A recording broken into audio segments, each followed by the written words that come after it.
मैं हूँ नरकासुर, जिसकी एक गर्जना से स्वर्ग के द्वार कांप उठते थे। मेरे कदमों के नीचे साम्राज्य टूटते थे। देवता भी मेरा नाम सुनकर छिप जाते थे। मैं अंधकार में जन्मा राक्षस नहीं था, मैं स्वयं भगवान के वरदान से पैदा हुआ विनाश था। देवता मुझे मार नहीं सकते थे, हर बार और भयानक बनकर लौटता था। कृष्ण ने मेरी ही माँ को मेरे विरुद्ध खड़ा किया है।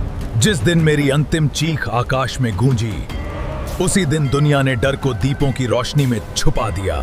आज लोग उसे दीपावली कहते हैं, लेकिन सच ये है बात, वो मेरी मृत्यु का उत्सव है। क्या आपने कभी एक ऐसा राक्षस के बारे में सुना है जिसका जन्म किसी श्राप से नहीं बल्कि स्वयं भगवान के वरदान से हुआ हो?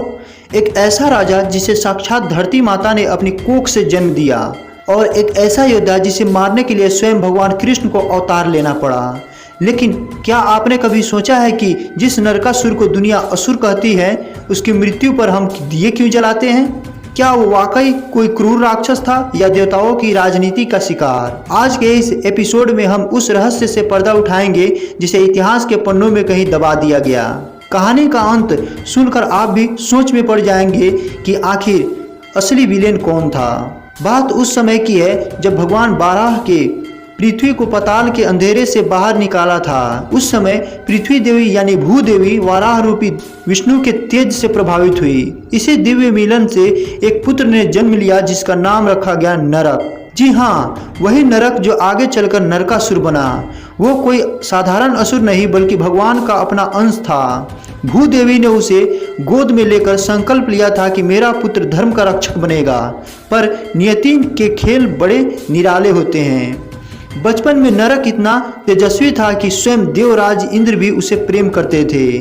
उसने महर्षियों से धर्म शास्त्र और नीति की शिक्षा ली, लेकिन कहते हैं ना कि अति हमेशा सर्वनाश लाती है।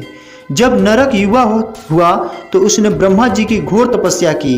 ब्रह्मा जी प्रकट हुए और नरक ने एक चतुर वरदान मांगा। पहला, मुझे कोई देवता या दानव न मार सके, और दूसरा, मेरी मृत्यु केवल तब हो जब मेरी माता स्वयं शस्त्र उठाए। नरक मन ही मन मुस्कुराया। उसे लगा कौन सी माँ अपने बेटे का गला काटेगी, और यही आत्मविश्वास उसके पतन की पहली सीढ़ी बनी।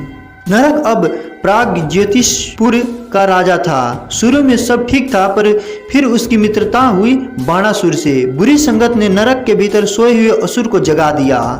अजय होने के घमंड में उसने स्वर्ग पर हमला कर दिया। उसने देवताओं की माता अदिति के दिव्य कुंडल छीन लिए और 16,000 राजकुमारियों को बंदी बना लिया। अब वो नरक नहीं नरकासुर बन चुका था। अत्याचार इतना बढ़ गया कि स्वर्ग लोक खाली हो गया और धरती त्राही त्राही कर उठी। देवता भागे भागे द्वारका पहुंचे।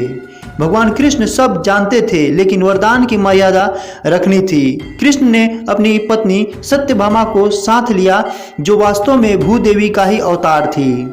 युद्ध के मैदान में नरकासुर की विशाल सेना और कृष्ण के सुदर्शन चक्र के बीच महासंग्राम हुआ। तभी एक मोड़ आया। नरकासुर के एक वार से कृष्ण मूर्छित होने का नाटक करने लगे। अपने स्वामी की ये हालत देख सत्यभामा का क्रोध फूट पड़ा। उन्होंने धनुष उठाया और वो दिव्य अस्त्र चलाया जो सीधे नरकासुर के हृदय को चीर गया। मरते हुए नरकासुर की आंखों से पर्दा हटा। उसे एहसास हुआ कि शक्ति जब मर्यादा भूल जाती है तो अपना ही अंश उसे खत्म कर देता है।